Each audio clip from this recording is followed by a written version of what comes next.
বিশ্ব ইজতেমার দ্বিতীয় পর্বে শনিবার ৯ যুগলের যৌতুকবিহীন বিয়ে সম্পন্ন হয়েছে। বাদ আসর ইজতেমা ময়দানের খাসকামরায় হযরত ফাতেমা রাদিয়াল্লাহু তাআলা আনহা ও হযরত আলী রাদিয়াল্লাহু তাআলা আনহুর বিয়ের দেনমোহর অনুসারে এ বিয়ে সম্পন্ন হয়।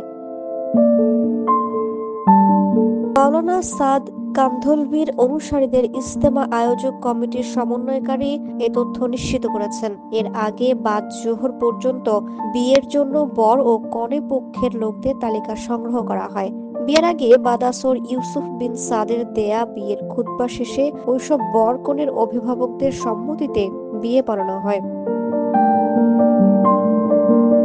বিয়ে শেষে উপস্থিত দম্পতিদের স্বজন ও মুসল্লিদের মধ্যে খোরমা খেজুর বিতরণ করা হয়। তারপর মাগরিবের নামাজের আগেই নবদম্পতির জন্য মোনাজাত করা হয়। রোববার আখিরে মোনাজাতের মধ্য দিয়ে শেষ হবে ২০২৫ সালের বিশ্ব ইজতেমার এবারের আসর। পরে ১৮ ফেব্রুয়ারি বাদ মাগরিব প্রশাসনের কাছে ময়দান বুঝিয়ে দেবেন মাওলানা সাদ অনুসারীরা।